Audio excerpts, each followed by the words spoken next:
Hello and अस्सलाम वालेकुम। Welcome to travel X by Haseeb. मेरा नाम हसीब है और आपको पता है मैं आपके लिए इमिग्रेशन और वीज़ा रिलेटेड वीडियोस बनाता रहता हूँ। सबसे पहले तो अभी तक अगर आपने चैनल को सब्सक्राइब नहीं किया तो सब्सक्राइब का बटन नीचे दबा दो और अगर वीडियो पसंद आए तो लाइक का बटन लाजमी दबाना। तो चलते हैं आज के हमारे टॉपिक की तरफ, जो कि बड़ा ही इम्पॉर्टेंट टॉपिक है। इस पे आपको बहुत ही कम इन्फॉर्मेशन मिलेगी या मोस्टली फ़ेक इन्फॉर्मेशन मिलेगी। तो हमारा जो फेसबुक ग्रुप है ट्रैवल एफओ, और उसके अलावा जो दूसरा है वीज़ा ट्रैवल स्टोरीज़, उसमें भी काफ़ी लोग पूछते हैं। और मेरे फेसबुक जो पेज है ट्रैवल एक्स बाय हसीब, उस पर बहुत ज़्यादा इनबॉक्स आ रहे थे कि कनाडा का कैन प्लस वीज़ा क्या है, क्योंकि इसकी रेशो बहुत अच्छी जा रही है, इसमें बहुत ज़्यादा अप्रूवल्स आ रही हैं। ठीक है, तो मैंने इस पे सोचा कि आपको एक वीडियो इसके ऊपर बना दूं। तो चलते हैं हम लोग वीडियो की तरफ टाइम ज़ाया किए बगैर। तो सबसे पहले मैं आपको बताता चलूँ कि कैन प्लस वीज़ा क्या है। बेसिकली कैन प्लस वीज़ा आज से कोई अराउंड 8 से 10 साल पहले ये प्रोग्राम स्टार्ट किया गया था, लेकिन ये प्रोग्राम इतना फेमस नहीं था, लोगों को इसका पता नहीं था और लोग समझ रहे थे कि ये सिर्फ इंडिया के नेशनल्स के लिए है। और इसमें हकीकत भी है कि जब ये प्रोग्राम स्टार्ट किया गया था ये सिर्फ इंडियन नेशनल्स के लिए था। ठीक है, उसके बाद लास्ट 1 ईयर से इसको ओवरऑल वर्ल्ड वाइड कर दिया गया, यानी कि जितने भी लोग हैं वो कैन प्लस में अगर अंडर एलिजिबल हैं तो वो अप्लाई कर सकते हैं। तो पहली चीज़ तो हम लोग ये डिस्कस करेंगे कि कैन प्लस वीज़ा में और नॉर्मल वीज़ा में क्या फ़र्क है। तो मैं आपको बताता चलूँ कि सबसे पहला जो इसका सबसे बड़ा फ़ायदा है आपको कैन प्लस का, वो ये है कि इसमें किसी किस्म की आपको बैंक स्टेटमेंट अपनी नहीं लगानी पड़ती, जो कि मेरे ख्याल में बहुत ही बड़ी चीज़ है कि आप बिना विदाउट कोई फाइनेंशियल प्रूफ किए अपना कनाडा का वीज़ा ले सकते हैं। ठीक है, लेकिन इसकी सबसे बड़ी एक शर्त वो ये रखी गई है कि आपके पास यूएसए का वैलिड वीज़ा होना चाहिए, वो B1 B2 हो।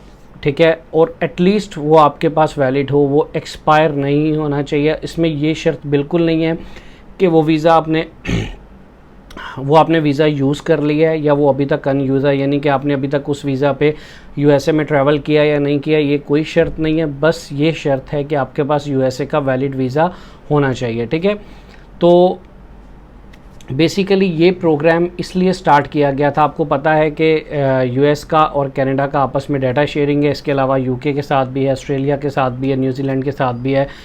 तो जब उनके पास डाटा शेयरिंग थी तो कनाडा ने ये डिसाइड किया कि जब यूएसए ने ऑलरेडी एक बंदे को वीज़ा दिया है तो उसने उसका बैकग्राउंड चेक करके दिया, उसकी प्रोफाइल देख के दिया, तो हम भी उस बेस के ऊपर वीज़ा दे सकते हैं। और कनाडा और अमेरिका का बॉर्डर आपको पता है कि इस तरह शेयरिंग है कि अगर कोई क्रॉस करना चाहे इलीगली तो वो कर सकता है इजीली। ठीक है, तो इस चीज़ को इलीगली भी रोकने के लिए उन्होंने कहा कि जब एक बंदा यूएसए आ गया तो उसको कनाडा भी अगर वो विज़िट करना चाहता है तो देयर इज़ नो प्रॉब्लम, तो उसको हम लोग वीज़ा दें।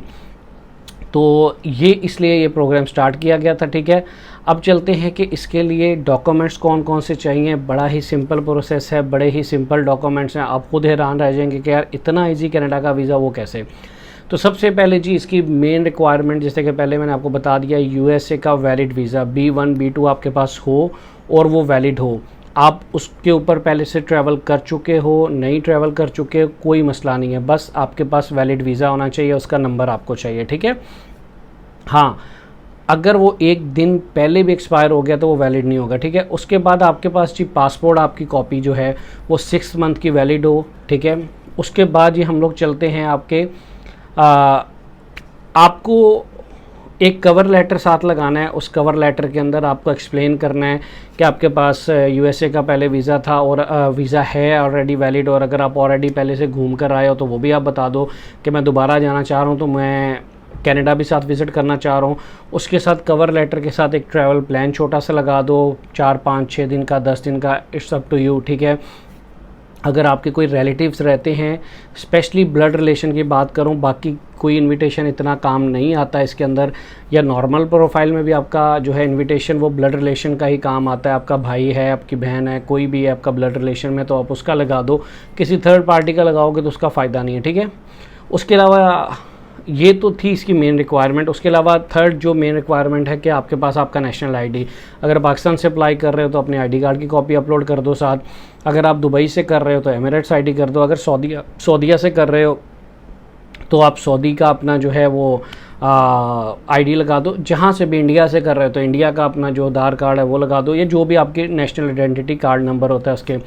ये तो थी मेन। इसके अलावा कुछ मेन रिक्वायरमेंट नहीं है, लेकिन एडिशनली हम लोग इसमें लगा सकते हैं, जैसे कि आपका फैमिली सर्टिफिकेट है, अगर पाकिस्तान से हो आप FRC लगा दो, MRC लगा दो, अगर आप मैरिड हो तो अपना मैरिज सर्टिफिकेट लगा दो, आपके पास कोई प्रॉपर्टी है तो उस प्रॉपर्टी के डॉक्यूमेंट्स भी आप अपलोड कर सकते हो साथ, सिर्फ अपनी होम टाइज़ को अच्छे से दिखाने के लिए, ठीक है।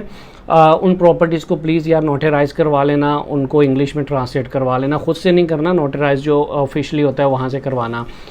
उसके अलावा बच्चे हैं, अगर आप उनका स्कूल फ़ीस के पेपर लगाना चाहते तो ये सब एडिशनल डॉक्यूमेंट्स हैं, आप लगा दोगे तो आपकी प्रोफाइल, आपकी जो एप्लीकेशन है वो और स्ट्रॉन्ग हो जाएगी, ठीक है। क्योंकि हमने इसमें रिजेक्शन ज़रूर देखी है। मैं एक बात आपको वाजे करता जाऊँ, एक बात क्लियर करता जाऊँ, ये नहीं है कि ये 99% आपका वीज़ा लगेगा। रिजेक्शन इसके अंदर भी आ सकती है, और वो मोस्टली जो रिजेक्शन हम लोग देख रहे हैं वो होम टाइज के ऊपर देख रहे हैं, या हम लोग देख रहे हैं उसको कि आप की जो है कनाडा जो आपका ट्रैवल प्लान है, या आपकी जो उनको ये लगता है कि आप वापस नहीं जाओगे।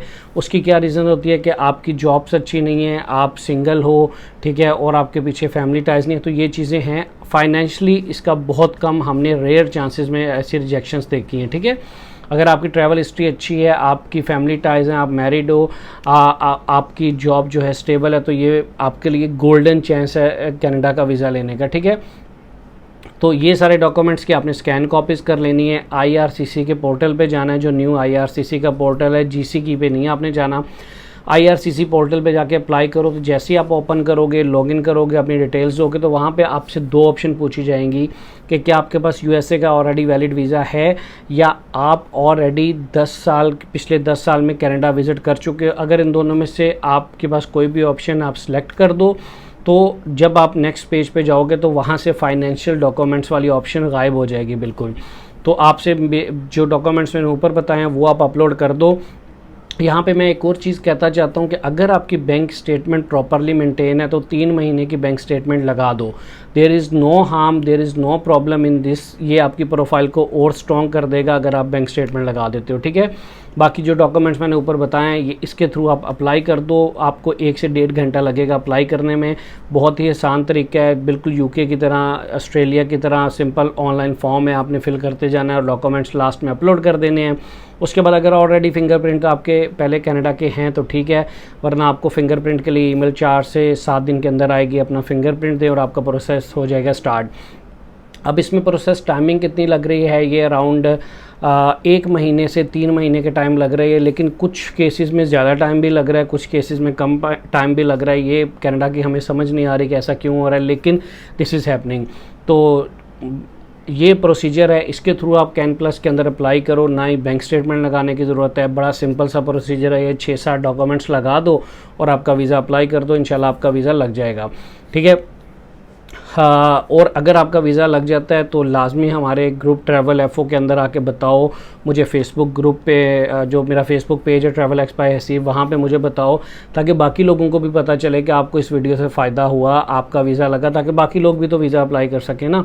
लोगों की हेल्प करना सीखें। अगर मैं आपकी हेल्प कर रहा हूँ तो आप भी 4 लोगों की हेल्प करें। अच्छा, ये वीज़ा आप खुद बड़े ईजीली अप्लाई कर सकते हो। अगर आपने ऑलरेडी US का अपना DS 160 फॉर्म खुद फिल किया तो सेम प्रोसीजर है। फिर भी अगर आपको कहीं पे कोई प्रॉब्लम आ रही है, कवर लेटर बनाने में प्रॉब्लम आ रही है, कुछ भी प्रॉब्लम आ रही है, मेरे पास इतना टाइम नहीं है कि मैं आपको हेल्प आउट कर सकूं। आप हमारे ग्रुप में आके पोस्ट कर दो, या मुझसे इनबॉक्स में मेरे पेज पे कांटेक्ट कर लो।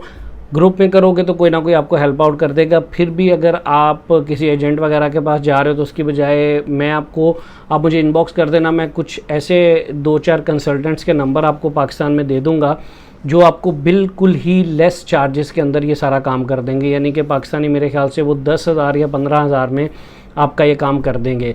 वो इसलिए मैं आपको कह रहा हूँ, पहले तो मैं आपको बार बार कह रहा हूँ कि ये बहुत ईजी है, बहुत ईजी है, आप ख़ुद कर सकते हो। लेकिन फिर भी कुछ लोग होते हैं जो कि ख़ुद नहीं करना चाहते, उनके दिल में डर होता है कि मुझसे गलती ना हो जाए, या कुछ लोग ऐसे होते हैं वो कहते हैं हमारे पास टाइम नहीं है हमारे लिए कोई काम करते। मैं तो हमेशा कहता हूँ यार, अपना काम खुद करोगे तो गलती के चांसेस कम रहेंगे, ठीक है। लेकिन फिर भी अगर आपके पास टाइम नहीं है, आप करवाना चाहते हो, तो मुझसे कांटेक्ट कर लेना। मैं कुछ कंसल्टेंट्स को मेरे उनसे बात हुई है, वो आपका काम जो है 10 से 15 हज़ार पाकिस्तानी में कर देंगे। इससे आप दुनिया में कहीं पे भी रहते हो, ये ऑनलाइन एप्लीकेशन है वो आपका कर देंगे।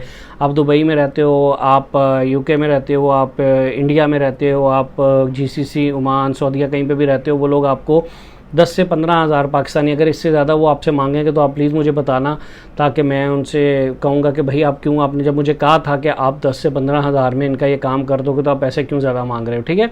तो आप वो उनका नंबर जो है मैं कोशिश करता हूँ मैं वीडियो में भी दे दूँ, वरना आप मुझसे पेज पे ले लेना।